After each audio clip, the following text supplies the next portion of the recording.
الحمدللہ والصلاة والسلام علی رسول اللہ الکریم اما بعد فاعوذ باللہ من الشیطان الرجیم بسم اللہ الرحمن الرحیم۔ محترم ناظرین کرام، محترم بھائیوں اور بہنوں، السلام علیکم ورحمۃ اللہ وبرکاتہ۔ اللہ پاک سے دعا ہے اللہ پاک آپ تمام بھائیوں کی اور تمام بہنوں کی پریشانیاں دور فرمائے اور اللہ پاک آپ کو کامل صحت والی زندگی عطا فرمائے۔ ناظرین، آج ہم ایک نئے ٹاپک کے ساتھ، ایک نئے نسخے کے ساتھ، ایک نئی ویڈیو کے ساتھ حاضر خدمت ہیں۔ آج کا جو ہمارا ٹاپک ہے وہ ہے سر چکرانا، چکر آنا یا سر گھومنا۔ بہت سارے بھائیوں نے یہ ڈیمانڈ کی کہ اس حوالے سے بھی ہمیں گائیڈ کریں کہ یہ چکر کیوں آتے ہیں، سر گھومتا کیوں ہے، اس کے اسباب کیا ہیں، اس کی وجوہات کیا ہیں اور اس کا درست علاج کیا ہے۔ تو ٹاپک شروع کرنے سے پہلے اگر آپ میرے اس چینل پہ نئے آئے ہیں یا ابھی تک آپ نے میرے اس چینل کو سبسکرائب نہیں کیا تو سبسکرائب کر دیجئے، بیل آئیکن گھنٹی کے نشان کو پریس کر دیجئے تاکہ میری ہر آنے والی لیٹسٹ ویڈیو کا نوٹیفیکیشن آپ تک پہنچ جائے اور آپ میری ویڈیوز سے مستفید ہوتے رہیں۔ ناظرین، اکثر لوگ یہ شکایت کرتے ہیں کہ ہمیں چکر بہت زیادہ آتے ہیں، ہم کھڑے ہو جائیں، ہم اگر چلتے رہیں تو ہمیں ایسے محسوس ہوتا ہے جیسے سر ہمارا گھوم رہا ہو، یا یہ کہ پوری دنیا جو ہے وہ گھوم رہی ہو، یا آنکھوں کے آگے اندھیرا چھا جاتا ہے، آنکھوں کے آگے دھندلاہٹ آ جاتی ہے، اور کچھ لوگ تو چکر آنے کی وجہ سے زمین پہ گر جایا کرتے ہیں۔ تو آج اس حوالے سے میں انشاءاللہ آپ کو بریف کروں گا۔ اگر ہم ایلوپیتھی کی طرف دیکھتے ہیں یا دوسرے طریقہ علاج کی طرف دیکھتے ہیں تو اس کے اسباب جو ہے وہ مختلف قسم کے بیان کیے گئے ہیں۔ قانون مفرد اعضاء کی کتاب دماغ اور اعصاب، اس کے اندر حکیم یاسین رحمت اللہ علیہ نے لکھا ہے کہ یہ عضلات کی تحلیل کا مرض ہے اور یہ غدی عضلاتی تحریک ہوا کرتی ہے۔ تو اس کا علاج ایک نمبر یعنی اعصابی عضلاتی سے ہوگا۔ جو بھی انہوں نے نسخے اس کے اندر لکھے ہیں وہ اعصابی عضلاتی کے لکھے ہیں، لیکن میں اس سے اختلاف کرتا ہوں۔ میں اپنے تجربے کی بنیاد پہ آپ تک معلومات شیئر کر رہا ہوں،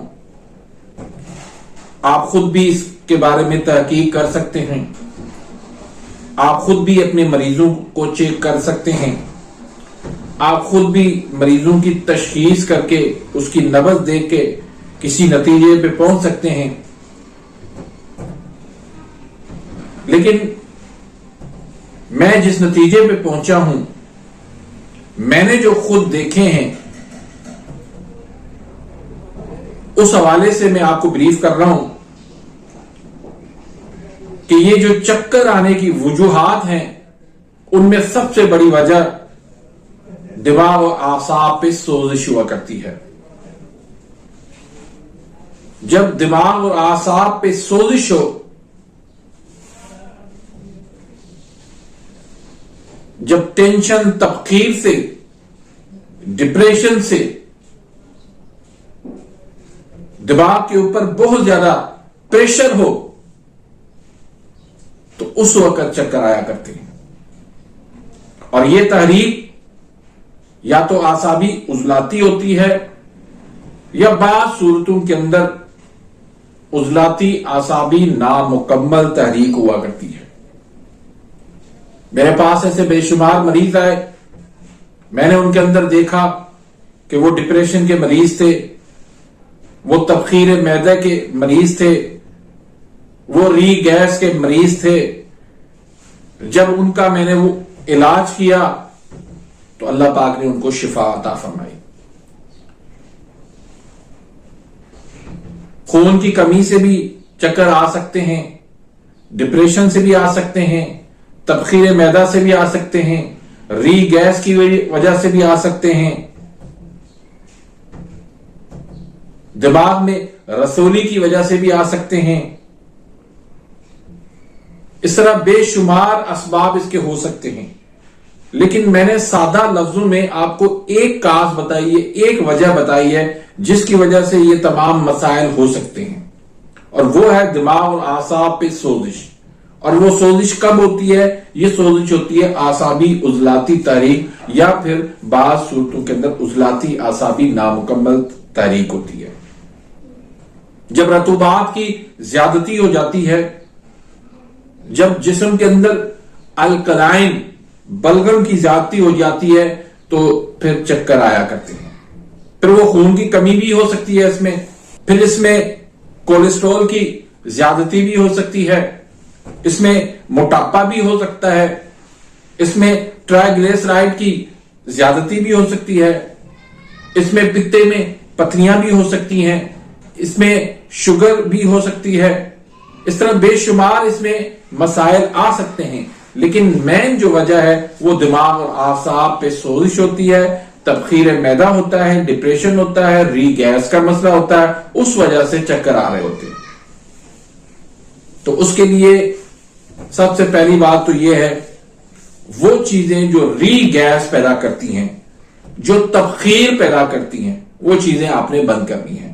اس میں کیا کیا چیزیں ہیں؟ مٹھائیاں ہیں، دودھ ہے، پیٹھا ہے، کدو ہے، سویاں ہیں، کسٹرڈ ہے، دہی ہے، لسی ہے، آلو ہے، مٹر ہے، گوبھی ہے، بینگن ہے، فروٹ چاٹ، گول گپے ہیں، چائے ہے۔ اس طرح کی تمام چیزوں سے آپ نے مکمل اجتناب کرنا ہے، پرہیز کرنی ہے۔ اور غذائیں کون سی استعمال کرنی ہے؟ جو جگر کو تیز کر دیں، جو حرارت کو بڑھا دیں، جو دماغ اور اعصاب کے جو پریشر بن رہا ہے، وہاں پر سوزش ہو رہی ہے، اس کو کم کر دیں۔ تو اس کے لیے آپ نے کھجور کا استعمال کرنا ہے، شہد کا استعمال کرنا ہے، آم کا استعمال کرنا ہے، دیسی مرغی کھانی ہے، انڈے کا استعمال کرنا ہے، بکرے کی کلیجی کھانی ہے، اس کے علاوہ بیسن کا استعمال کرنا ہے، منقع انجیر استعمال کرنا ہے، انگور استعمال کرنا ہے۔ اس طرح کی غذائیں آپ نے استعمال کرنی ہے، اور ساتھ میں جو نسخے میں آپ کو بتا رہا ہوں، یہ نسخے آپ نے استعمال کرنے ہیں۔ اللہ کی فضل کرم سے یہ آپ کا چکر آنا فوری طور پہ بند ہو جائیں گے۔ تو اس میں ایک نسخہ تریاق تبخیر کا ہے، اس میں مغز جیفل ہے 1 تولہ، جلوتری ہے 1 تولہ، فلفل دراز ہے 2 تولہ، اکر کرا اصلی 1 نمبر ہے 1 تولہ، ہینگ ہے اصلی ہیرا 3 تولہ، بال جھڑ ہے 2 تولہ، اور لہسن کا پانی ہے 10 تولہ۔ تمام چیزوں کو صاف کر کے پیس کے آپ نے اس کے اندر لہسن کا پانی شامل کر کے خشک کر کے اس کی آپ نے نخودی گولی بنا لینی ہے۔ 1 گولی صبح، 1 گولی دوپہر، اور 1 گولی آپ نے رات کو دینی ہے۔ بہت زیادہ زبردست ہے یہ، دماغ اور اعصاب پہ جو پریشر بن رہا ہوتا ہے وہاں سے وہ خون کا دورہ جو ہے اس کو نیچے لاتی ہے، کم کرتی ہے۔ اگر بلڈ پریشر بھی اس کی وجہ سے ہائی ہو رہا ہو تو اس کو بھی یہ نارمل کر دیتی ہے۔ ہر قسم کی تبخیر کو، ہر قسم کی ڈپریشن، انزائٹی اور مالی کھولیا کے لیے بھی یہ بہترین دوائی ہے۔ اس کے بعد دوسرا جو نسخہ ہے وہ ہے اجوائن، رائی، تیز پات، تینوں جو ہے وہ آپ نے 1 تولہ لینا ہے، اور گندک آملہ سار آپ نے اس میں 3 تولہ شامل کرنا ہے۔ اس کے بھی آپ نے صاف کر کے صفو بنا کے 1000 mg کے کیپسول بھر لینے ہیں۔ 1 کیپسول صبح کو استعمال کرنا ہے، 1 کیپسول دوپہر کو، اور 1 کیپسول رات کو استعمال کرنا ہے تازہ پانی کے ساتھ۔ دودھ اس میں کبھی بھی آپ نے استعمال نہیں کرنا۔ اور تیسرا جو نسخہ آپ نے استعمال کرنا ہے وہ ہے جوارش کمونی جدید۔ اس میں آپ نے زیرہ سیاہ لینا ہے 250 گرام، برگے سداب آپ نے 100 گرام لینا ہے، سونڈ آپ نے اس میں 100 گرام لینا ہے، فلفل دراز آپ نے 50 گرام لینا ہے، کرفس اس میں آپ نے 50 گرام لینا ہے، پودینہ خشک جو ہے وہ آپ نے 50 گرام لینا ہے، اور تیز پات اس میں آپ نے 100 گرام یا 50 گرام لینا ہے۔ تو ان تمام چیزوں کو آپ نے صاف کر کے پیس کے آپ نے چینی کا قوام بنا لینا ہے، اور اس کے اندر یہ تھوڑا تھوڑا آپ نے یہ صفوف شامل کر کے آپ نے معجون بنا لینا ہے۔ آدھی چمچ آپ صبح کو دیں، آدھی چمچ آپ دوپہر کو دیں، آدھی چمچ آپ رات کو دیں۔ یہ 3 نسخے آپ استعمال کر لیں، انشاءاللہ اللہ کے فضل کرم سے فوری طور پر آپ کو چکر آنا بند ہو جائیں گے۔ امید کرتا ہوں کہ آج کی اس ویڈیو سے آپ مستفید ہوں گے۔ ملتے ہیں انشاءاللہ نیکسٹ ویڈیو میں، تب تک کے لیے اجازت، اللہ حافظ۔